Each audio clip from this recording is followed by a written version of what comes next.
Hello there. Wow, did I learn a lesson this week? I learned not to be so blasé and overconfident about my sewing.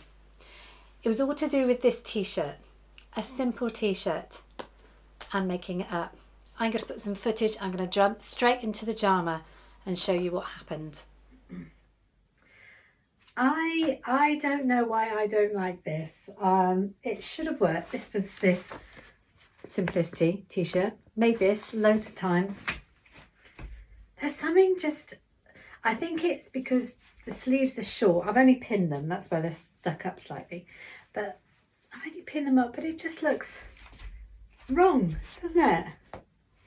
Just looks wrong, shapeless kind of t-shirt. I've hemmed the bottom, but I've brought the neck down, but it's just the sleeves. I'm going to have to do something with them, and I don't quite know what to make it look kind of less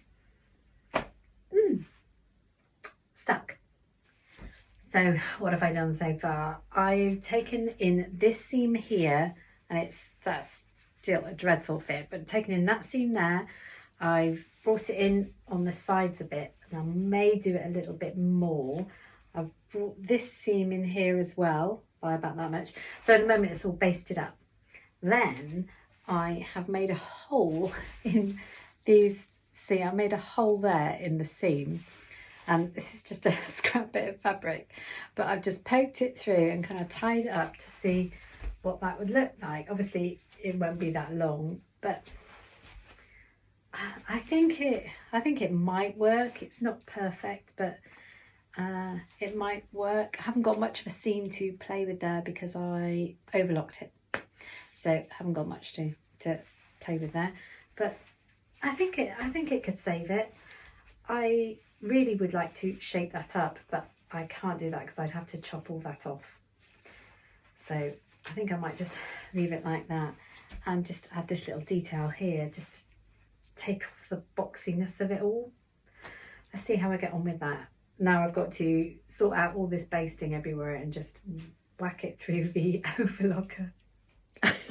I don't understand why this t-shirt is so hard. I've made the tie for one of the sleeves, and so made a tube, turned it inside out, and look at it.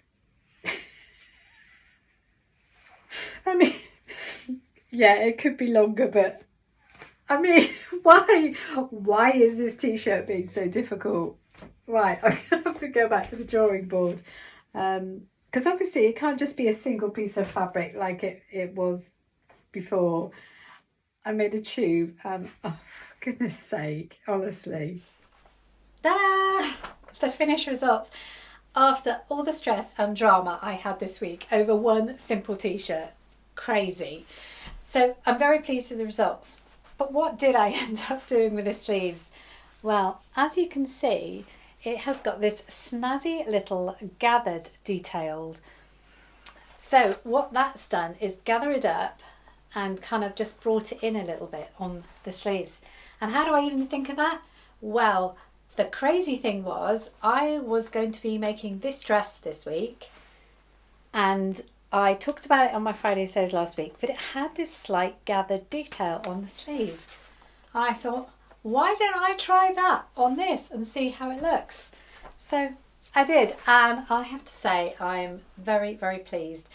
What I've learnt about raglan sleeves is they do tend to stick out. I think I've decided that now because I have done a pair of pyjamas. I did the pyjama top raglan and it did the same. But this, very happy, got there in the end. All in all, I think the problem was, and I have made this pattern many times before as the long sleeve version. So of course what happens with the raglan sleeve is it pulls the sleeve down. This bit there doesn't stick out, it pulls down with the weight. And that's what it was. I also used a lovely cotton jersey. I have to say it's really lovely. But of course it had quite a lot of body. So that's what it did.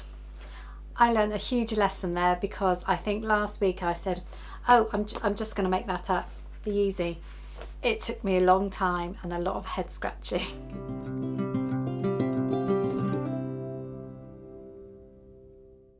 So welcome to #Friday Sews. My name is Carole and thank you for joining me on my sewing room, and I do hope you enjoyed the saga of the t-shirt.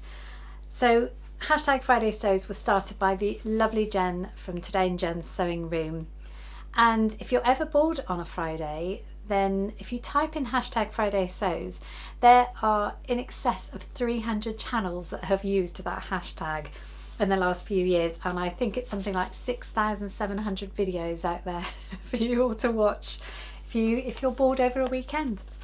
So it's sewing, it's live, and it's just a general chat. I'm wearing today a t-shirt I made, or top, let's call it a top. I made a few weeks ago, maybe, I think, when I came back from holiday.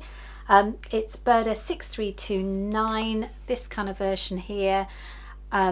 I did take out a lot of the fullness of the sleeve on this one, but I am really pleased with it. It's this lovely viscose jersey, and it just hangs and it just goes beautifully with jeans and things. So I was really pleased with that. So that's what I'm wearing today, a bit of brightness, because we had sun last week and I was all happy and summer was here. It lasted the weekend, it's gone. That was the end. So what have I been making this week? Now on my channel this week I had the results of a collab with the lovely May Handmade. They're two ladies in Australia, a mother and daughter, Samantha and Caitlin, who we joined up forces and we decided to make a blouse, and that's what we did. Now the reason I'm showing it to you is because I had lots of super comments about this blouse. It's the simplicity version of the patina, and I matched them up, and of course I wanted the simplicity win, but it didn't. I have to say I prefer the patina blouse, and for the sheer reason is I like the way that the collar meets in the patina, and this was separate. The idea was that you would have a bow there as well in one of the designs, and that would kind of break it up. But the reason that I'm talking about it now is because YouTube has done one of those things to me this week where I see the comments coming in, and then when I go to answer them, I realise that some are missing. Some that I remember reading have been missing. So if I know it's happened to me when I've commented on videos before. If your comment isn't there, I don't know why, either re-comment or something. But somebody asked me where I got that fabric from, and that comment's disappeared, but it was Echo Bee Fabrics in Ireland, and it was called Apple Tree Bloom in the blush colour. They do still have it, but it's only in the pale blue colour, not this colour. So I thought I would just say that.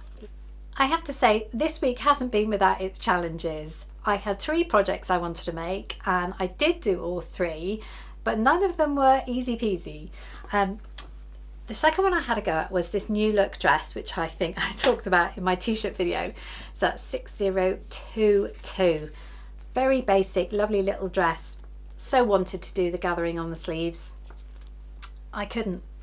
If you remember, I had this piece of viscose linen fabric left over, quite a good chunk of it, left over from a dress that didn't work. So I really wanted to use it, but I didn't have enough for the sleeves to be quite as they are. Had a few issues with this. First of all, I got this pattern quite a few years ago now, and when I first started getting patterns, what I used to do is just cut them out in the size that I was going to be. So I cut all my patterns in a size 8. I didn't even look at pattern garment measurements or anything. I just thought, I'm a size 8. I'm just going to be organised and cut all my patterns so they're all ready to go. Well, as the years progress, I've decided that that was the worst thing I could have done. Because when I actually got this pattern, it was cut to a size 8, which was going to be too small for me. But that's okay. I did what I think we all do now, is kind of work out how much different it would be for the next line, and I kind of just cut that a little bit extra all the way around. So I did make up to a size 10, maybe a bit more than that actually. So that was okay. But I didn't have enough for the sleeves, and I really wanted this to have sleeves because I didn't want it to look like a nightshirt. So in the end, I worked out if I cut my sleeves honestly, my sewing teacher was watching this, she would cringe. If I cut my sleeves like that, so not on the straighter grain but almost on the bias, and got rid of this, what, a good 2.5, nearly 3 inches of length, I could do it. So that is what I did, and it has worked out fine. But of course what I missed doing is I was then too short to do the gathered detail, which is what I really wanted to do all along. So that was one issue. Also, it came down really low. So I had to bring, this is a similar thing, isn't it? I had to bring the pleats right in and make these pleats much bigger to kind of raise it all up a bit. And then it came to the neckline. So it wants you to do the binding, so you see the binding. Well, I didn't have enough fabric to cut the binding on the diagonal. So I ended up having to cut it almost sort of on that angle and little strips of it, so I had to join it. So of course that meant that you couldn't stretch it like you would do normally if you cut the fabric on the bias. Anyway, I managed to get it on and did it, but of course it's quite heavy because they don't ask you to trim what's underneath that. And I found that the binding just then flopped forward, as it does often. So I thought, right, what am I going to do now? So I inserted some elastic. Now I didn't want any heavy elastic, I wanted soft elastic. And we all know this stuff. We used it during COVID making all those masks. And as you can see, I have quite a bit of it left over. It's some very spongy, it's like a cord, elastic cord. I inserted that into the channel and it has just brought it in. As you can see, it's not elasticated, but for some reason it's worked. So I just inserted it all the way around. There is an opening on the back, but I've just sewn it shut with a button because you really don't need it. It had a surprise element in the back that I didn't realise till I looked at the pattern envelope properly. But can you see that little line there? It's a little line of elastic. Now actually that comes out much wider, and I have checked the pattern piece and I did do it right, but that actually comes out much wider. So I don't dislike it, I have to say. But in the back you have this along the centre, this little bit of elastic. You'll see it better in the image. So I do quite like that, and it has brought the back in, and it's a technique that I think I would use again, rather than say putting fisheye darts. It's just a bit different. I would just wear it with white trainers, but beautiful. If you could feel this, you know why I'm in love with it. But I got there in the end. The second challenging project this week. Project number 3 was this Burda dress, 6/540. Ignore the Burda Young. I don't know why they put that on there. Maybe they put it on there to make us feel better if we actually do sew it up. But I wanted to make this dress. Now it's a very short dress, but the idea is it's just for putting on to go to the pool when I'm on holiday, throwing it on. If you want to get up and walk around, I don't like walking around in a swimsuit, so I like to put something on, so that's kind of what I made it for.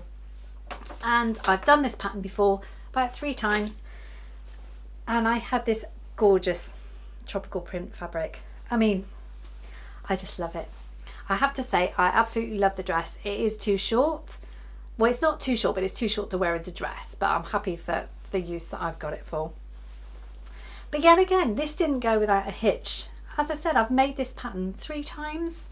I've made it as a t-shirt, but what happened initially, it was too wide on my shoulders, and I know I'm narrow shouldered. So I had to take these in, the shoulders in. Easily done, compared to what everything else I've gone through this week. Burda instructions are strange, and I did follow the instructions because I like to see sometimes, because their techniques are very different. I've made 100 t-shirts easily, but this one they want you to cover stitch, luckily I have a cover stitch, or finish these seams, the front and back first, and then you join the shoulder seams. So that's very different indeed, isn't it, doing the front, but actually it makes for a lovely finish. So I've got cover stitch hems, I've got cover stitch neck and cover stitch sleeves. Makes it all very neat and very tidy. It is a lovely shape, and I think when you see it in the photo you'll realise why I actually like it. It would be a super easy t-shirt to make, and the instructions of this are perfect for beginners. Yeah, I really like that, and I'm very, very pleased with that dress that came out as well. You may have noticed in my sewing room I have my old friend back again, Mickey. Now, a lovely viewer and now YouTuber, Mary from Love My Crafts, and I know you know Mary now. She sent me the gift of this frame so I could put a picture of Mickey in and have him with me in my sewing room, and it's wonderful. They talk about the Rainbow Bridge. Now, I will be honest in saying that a lot of people obviously said about the Rainbow Bridge when we lost poor Mickey, but I didn't really know what it meant. But there we go, I've got it all explained for me. So that was perfect, and obviously reading that is quite special. So I've managed to find, this isn't the best photo of him, but I have managed to find this when he was playing with a cheeky Christmas toy that he used to go out into the garden with. So I've now got that beautiful photo of him to remind me of him when I'm up in my sewing room, because he did used to wander in here sometimes, but he kind of used to take one look, I swear, of all the pins on the floor and just walk straight out again. I'm trying so hard not to keep you too long this week because you've already had 2 videos from me, but plans for next week, I want to make a couple of hats. I want to make another hat in this amazing fabric here, this Mickey Mouse fabric, that Minnie Mouse, sorry, fabric that was given to me by Grace from So Lovely with Grace. And I've got this Minnie Mouse contrasting, so I can do that inside. So I want to make, that's the Sorrento bucket hats that I made last week. I also want to make, we're going up to see my granddaughter this weekend as it's my son's birthday, and I can finally give him those presents that I sewed for him. But I thought I'd make her a little bucket hat as well, and I did find this lovely little mermaid fabric, and I'm going to use that as well. So I've dug out a pattern that I used a few years ago now, Top Notch Patterns, and I got it from Etsy. So I'm going to use that again. If it's any good, I'll let you know, but I made a lot a few years ago now, but I can't remember how good it is. I also want to, do you remember we came back from Florida and we bought these wonderful t-shirts, and I was going to turn them into pajamas. So this was mine, the Piglet, and my husband's favourite character was Tigger. So quite, you know, very quiet, very understated t-shirt. So I've ordered some cotton jersey because really I would like to make the shorts for both of these. So I've ordered some cotton jersey from Minerva to pink, and I'm going to go black for him. I wasn't going to do the orange for him, but so I can get those made up very shortly. Also, do you remember that red jacket, the Lightning McQueen jacket that I did for my youngest grandson, Charlie, who lost his jacket, and then I tried to copy it and I made a copy and he loves it. In fact, I took him out for the day yesterday and he was wearing the jacket, and every time I looked at it I was so happy that I'd done it. Anyway, siblings being as they are, the older one said, "Nanny, can you make me a jacket like that?" So I had to say yes. So I've ordered exactly the same red fleece jacket for him, although probably by the time I do this, the summer will come. But he wants it Pokemon characters. So I've done one so far. Obviously this is Pikachu. Funny thing is, my son was into Pokemon. It's fun, and he's 33, so it's funny how these things come round, isn't it? So I do know the names of some of the characters. So this is Pikachu, which I will obviously, I'll do what I did before, and I'm going to cut them out, and then I'm going to, with a tiny zigzag, sew them on various places when he's decided. But of course I've got to do Charizard and Squirtle and all sorts of things. Yeah, so I've got a few patches to do.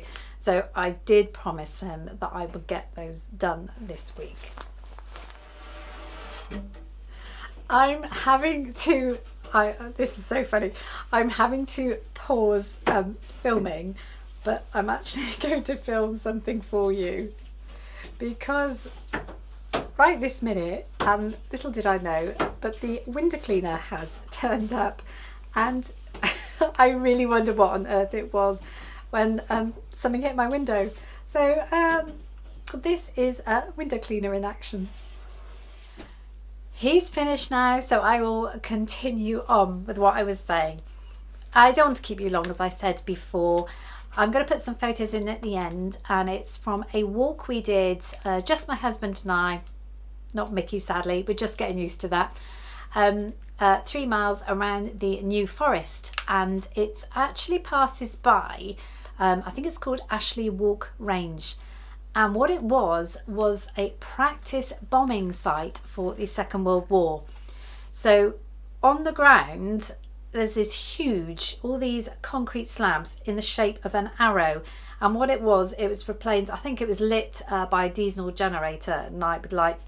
And it was to help them and guide them. And then they would bomb the other bit of the New Forest. So it was for practice. Quite incredible that it's still there. You can still see those stones. One of them was cracked, but I don't think that's too bad. Yeah, it's just amazing. So I'll try to take some pictures of that. I might put a stock photo in of what it actually looked like from above.